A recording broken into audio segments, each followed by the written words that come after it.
Դրա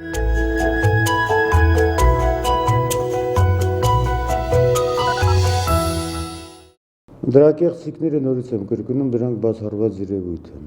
Այլ խնդիր է, որ յուրաքանչյուրս երեգել ես եմ նաև եղել Վանաձորում, Գավառում եւ պարզապես հորդորել եմ, որպեսզի քարոզչական աշխատանքները սկսեն, իսկ այլ բան է, որ քարոզչական աշխատանքները սկսեն, այլ բան է, որ ձայներ հավաքեն։ Բնականաբար քարոզչական աշխատանքները տարածելով նաև ձայներ են ընդգրկում։ Մենակ կարող է մեկնաբանություն լինել, որ արդեն սկսել են ձայներ հավաքել։ Իհարկե պետք է որ ձայներ հավաքվի, բայց իհարկե մարդկանց պետք է հորդորվի, բացատրվի, թե ինչու այո, որպեսզի մարդիկ գան եւ դա կոչվում է ձայն հավաքել։ Նույն գործողությունը պետք է կատարեն հակառակ ճամբարը, ոչի ճամբարը։ Նրանք պետք է ձայներ հավաքեն, նրանք բացատրեն, թե ինչու ոչ, եթե ունեն նման տիպի հիմնավորումներ։ Եվ այդ մեխանիզմները բնականաբար գործի են դրվում։ Արդեն քարոզարշավը սկսված է, շտաբները սկսել են ակտիվ աշխատանքները։ Շուտով կլինի նաև այցելությունները։ Արդեն աստիճանաբար այցելություններ մենք կատարում ենք, ինչպես նաև ես եմ կատարել այցելություններ, որովհետև մարդիկ իրազեկված չեն։ Ամենամեծ խնդիրը, ամենամեծ խնդիրները, որ պետք է կարողանանք այնպես քարոզարշավը մենք կազմակերպել եւ մենք եւ ընդդիմությունը եւ ոչ ասողները, որ կարողանանք մարդկանց իրազեկել։ Իրազեկված չեն, թե անտարբեր են առհասարակ։ Ընդհանուր առմամբ անտարբերությունը հիմնականում գալիս է նրանից, որ դրանց համար անհասանելի է։ Միևնույն է իրենց համար, թե ինչը չգիտեն ուր են գնում, կարող է Բաղդասարյան Վարամի համար մեկը գալիս է այո ասի, մյուսը մի ոչ ասողի համար գնում է ոչ ասի, բայց մենք չենք ցանկանում, որ այդպես լինի եւ պատահական չէ, որ այսօր շատ ակտիվորեն հեռուստատեսությունը օգտագործվում է, մամուլը օգտագործվում է եւ արդեն սկսվում են այցելությունները, հնարավորինս պետք է մարդիկ իրազեկվեն եւ շատ պարզ եւ մատչելի լեզվով, ոչ թե բարդ տերմինոլոգիա, որը հասանելի չի գյուղացում, բանվորին, մշակին, այլ հարկավոր է այդ քարոզարշավը այնպես կազմակերպել, որ հասկանալի լինի։ Առավելությունները նախկինի գործող սահմանադրության եւ առաջարկվող փոփոխությունների միջեւ։ Ինչ կտա սա մեզ եւ պատահական չէ, որ նման տիպի մի բացատրական որոշումներ է նաեւ օգտագործել արդեն տպագրվել, որ շատ մանրակրկիտ գրված է, բայց ոչ բոլորն են, որ սրանք վերցնեն եւ կարդան։ Այդ իսկ պատճառով մեր քարոզչախմբերը պետք է գնան եւ այն ինչ դրույթները, որոնք որ մշակված են, որոնք որ տրված են, պետք է կարողանան որ մարդկանց հասանելի դարձնել։ Նաեւ այսօր նաեւ թեժ գիծ է աշխատում, որ բոլոր կամպանիաները, այդ հեռախոսային ցանցերի կամպանիաները պայմանավորված եւ նաեւ փորձեցին նաեւ մենք կարծեմ 80-20 այդպես համարով,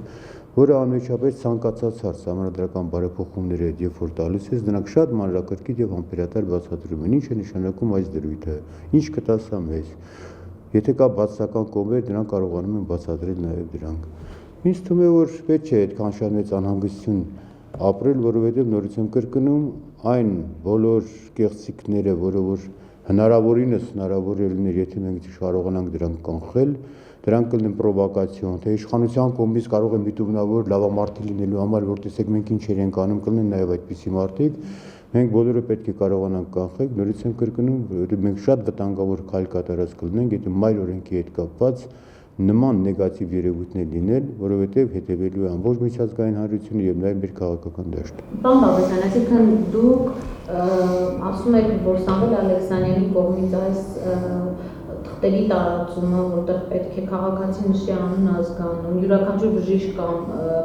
ասենք հիվանդանոցի աշխատակից պետք է ներգրաված լինի այդ աշխատանքին եւ յուրաքանչյուրը 10 այո պետք է ապահովեն, սա բնական ձեր գործընթացն է, որ իրականացնում եք։ Ես դուք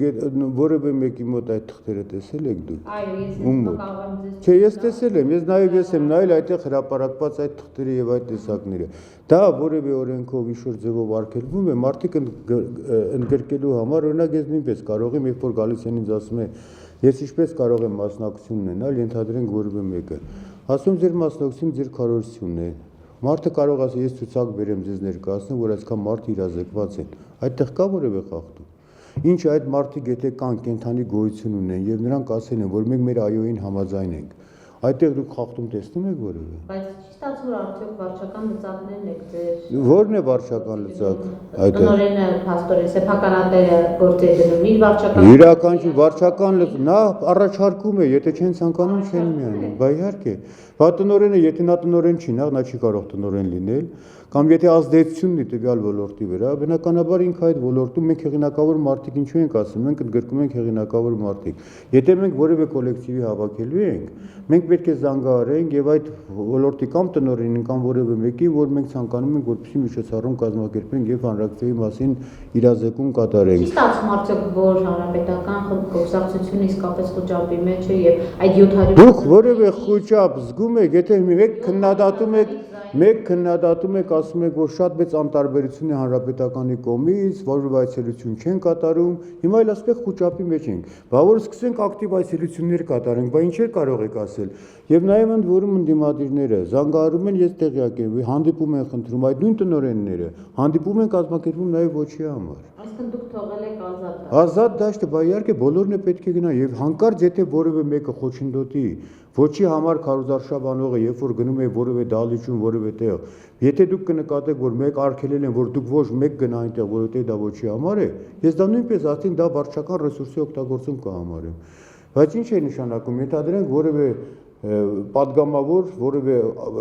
կոլեկտիվում ունի ազդեցություն եւ մենք ասում ենք որ օգտագործելով քու հնարավորությունները հավաքի մարդկանց կամ իրազեկի որպեսզի մարդիկ զբաղվեն ակտիվ քարոզությամբ։ Ու մենք չենք ասում նրանք բերեն գրեն ցուցակներ ովքեր են այստեղ բացական հանրապետությունից եւ ինչ մեխանիզմներով մենք կարող ենք այդ բացականներին օգտագործել։ Մենք պայքարում ենք դրա դեմ ընդհակառակը։ Պարոն Բաղդասարյան, ամսի 1-ին ըստ ոչի ճամբարը կոչ է անում կազմակերպել, ինքնակազմակերպել հեղափոխության եւ այլն։ Մի քանի անգամ դուք նշել եք, որ այս կոչերը պետք է կանխվեն։ Ես նորից եմ ասում, այնինչը կհակասի օրենքին, այնինչը կլինի օրենքի սահմաններում, այդ անհնազանդության կոչերը, որոնք որ օրենքի սահմաններում կտեղավորվի, ընդհակառակը եւ ոստիկանությունը եւ վերահապամանները պետք է աջակցեն։ Եվ ընդհակառակը չթողեն, որպեսզի որևէ միջամտություն լինի եւ այնտեղ որևէ պրովոկացիաներ լինեն։ Իսկ այն ինչը որ կհակասի օրենքին, բնականաբար դա նախորդ պետք է կանխել, որ վատ հետևանքներ չունենա։ Վատ բան եմ առաջարկում, նորից եմ առաջարկում դա։ Ամեն ինչ պետք է լինի օրենքի սահմանում։ Դա ընդդիմության կամ ոչ ասողների ընդդիմություն չասեմ, որովհետեւ ընդդիմությունների ճնշող մեծամասնությունը այո ասողներ են։ Դա ոչ ասողների, դա լրիվ իրենց իրավունքն է եւ նրանք կարող են օրենքի սահմաններում ցանկացած գործողություն կատարել եւ ամսի 1-ից հետո իրենց բարի երթ եմ ցանկանում թող ալեն իրենց երթերը թող խնդրեմ նմանատիպ հավաքներ կազմակերպեն բայց բոլորը տեղավորվի օրենքի մեջ եթե հանկարծ դրանք ցանկանան պրովոկացիաներով ինչ որ սադրիչ գործողություններով ցանկանան ձախողել ստվեր գցել ինչպես որ նկատվում է արդեն օտար երկրներ են հասել Վրաստանի Հանրապետությունում տարբեր տեղերում սկսում մերոտել իրենց երկիրը իրենց պետությունը որոնք որ չի լինի հակա օրենքին հակասող հայտարարություններ կամ օրենքին հակասող քայլեր չի լինի իրենց բարի երթ են ցանկանում եւ պետք է ընդհակառակ օժանդակել այդ մարդկանց որ իրենց խաղաղ ցույցերը կարողանան կազմակերպել Դավիթ Հարությունյանը ասում է, որ այս փոփոխությունը հնարավորություն է տալու դանդաղ հեղափոխություն, իշխանափոխություն կազմակերպել։ Իսկ ես դա շուտվանից եմ ասել այդ բանը։ Մարդիկ իշխանափոխությունն ինչ են ասում։ Ասում են մենք բոլորս կողմ ենք պարլամենտական համակարգին, բայց իշխանությունը տվեք մեզ, մենք անենք այս փոփոխությունները։ Եվ առավել եւս երբ որ դա հակն է ասում, որովհետեւ իրենք մտավախությունն են որ մենք sense լավ ճանապարհով կարող է չանենք, որովհետև իրենք լավ են տիրապետում խարդախություններին, ասում են տվեք մենք անենք, որ արագ կարողանանք այս ամենը չկատարենք։ Ինչ է նշանակում, տվեք մենք անենք։ Այսինքն առանց սահմանադրական ճանապարհի, առանց որևէ բանի, ասում են մենք իշխանություն ենք ուզում։ Մենք իշխանություն իրեն ժամանակին տվել ենք։ Նույն Ռաֆի Հովհաննիսյանին առաջարկվել է որ սահմանադրական բարեփոխումների հանձնաժողովը կազմակերպի ձևավորի ինքը եւ ինքը տանի այս գործընթացը, ասում է ոչ։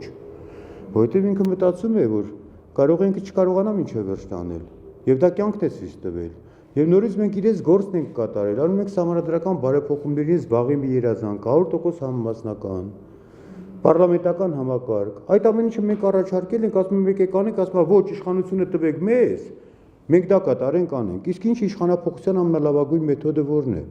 Երբ որ նախկինում նախագահը ընտրվում էր, արդեն վերջ 5 տարի այդ նախագահը, հանրապետության նախագահը, որը ուներ նաև մեծամասնություն ազգային ժողովում, ձևավորում էր իր կառավարությունը եւ գնում էր արդեն բնականաբար արդեն միահեծան իշխանության էր գնում եւ մինչեւ այսօր այդպես է եղել, առավել եւս 95 թվականի սահմանադրությունով 2005 թվականի սահմանադրական բարեփոխումներով մի փոքր փոփոխվեց։ Հիմա մենք լրիվ այլ մոդել ենք առաջարկում եւ ասում ենք Պարլամենտական ընտրություններում, եթե դուք ունեք այդ հնարավորությունը, կոալիցիա կազմեք, առանձին գնացեք եւ ձեր ռեսուրսը օգտագործելով հավաքեք համապատասխան ձայները եւ դուք ինքնըստինքյան ձեր իշխանապողությանը հասնում եք սահմանադրական ճանապարհով։ Իրենք ինչ են ուզում, հեղափոխությունը այսպես պետք է արվի։ Սա հեղափոխական առաջարկություն է, բայց իհարկե ես համաձայն եմ այդ մտքի հետ։ Պարոն Բաղդասարյան, այս անտարբերությունը հանրության ինչ եք կարծում ձեր մարզեր կատարած այցով հնարավոր կլինի փոխել, քանի որ գիտենք կա համընդհանուր հակակրանք, Այ դուք տեսնում եք, անտագոնիզմ ունի ահա, դե տեսնում եք, մենք գալիս ենք նույն խոսակցությունը։ Այ մեր հարգարժան ընդդիմադիրները ինչու չեն օգտագործում այդ անտարբերությունը, այդ հակակրանքը, համախմբեն մոբիլիզացիան ամբողջ ժողովրդին եւ գնան իշխանապողության ընտրական ճանապարհով։ Դա միայն դուք թմկահարում եք։ Իսկ ով է ասում, որ այդ համատարած կա անտարբերություն, որովհետև իրազեկումը դեռ լրիվ տեղ չի հասել, երբ որ իրազեկումը լրիվ արդեն տեղ հասած կլինի, եւ ես չեմ ասում, թե 80-90% ակտիվություն պետք է լինի։ Իրենք մարդիկ այսօր դուրս խնդիրներ եւ նրանք չեն մտածում, ցանկացած ընտրություն, դա չի վերաբերում միայն համանդրական բարեփոխումներին։ Մարդկանց համար միևնույն է կարծես, եւ դա շատ վատ է, մենք հարկավոր է արթնացնենք մարդկանց, որ եթե իրոք կա դժգոհություն, եթե համանդրական բարեփոխումների նկատմամբ ինչ-որ խնդիր ունեք, գնացեք ասեք ձեր ոչը, բայց չի կարելի կապել մնացած ամեն ինչը համանդրական բարեփոխումների հետ։ Կգա 2017 թվականի ազգային ժողովի ընտրությունները, այդ դժգոհությունը թող օգտագործեն բոլորը, եւ այս փոփոխությունները դրա լավագույն միջոցն են, օգտագործելով այդ դժգոհությունները, որոնք դուք եք նշում, մոբիլիզացնեն ժողովրդին, գնան հավաքեն մեծամասնություն եւ ամբողջ իրենք ձևավորեն։ Վատ բան ենք առաջարկում։ Իշխանությունը այս մեկ ամսվա ընթացքում ավելի քիչ աշխատորերի ընթացքում առավելագույնն է անելու հանրությանը իրազեկելու առումով։ Արդեն իսկ դրանք դռնեդուր գնալու։ Ոչ, դռնեդուր գնալ պետք չէ, դրա համար շատ հետաքրքիր եւ բրոշուրների տեսքերով եւ փոքրիկ 5-6 էջանոց, 5-6 հարցանոց, այսպես ասած տպագրությունների միջոցով, որը բոլորը պետք է բաժանվի հանրությանը, դրանք կլինեն ընտրական հանձնաժողովի միջոցով, ցանուցման միջոցով եւ որից հետո նաեւ քարոզչախմբերը հնարավորինս պետք է հանդիպումներ կատարեն եւ հեռուստատեսությունը մենք մոնիտորինգ ենք արել եւ ցույց է տվել, որ ժողովրդի հիմնական մասսան իրազեկում է հեռուստատեսության մամուլով եւ մենք աշխատում ենք, որ եթե դուք տեսնում եք արդեն հագեցնել եւ հեռուստատեսությունը եւ մամուլը եւ ռադիոն եւ ինչի նաեւ քարոզչական խմբերի այցելությունները։ Այդ ինչքան որ կլինի, ինչքան որ հնարավոր կլինի, մենք պետք է այդ հնարավորինը կարողանանք մատուցել հանրությանը։ Եվ արդյունքը մենք կսպասենք դեկտեմբերի 7-ին մենք դրա արդյունքները կտեսնենք։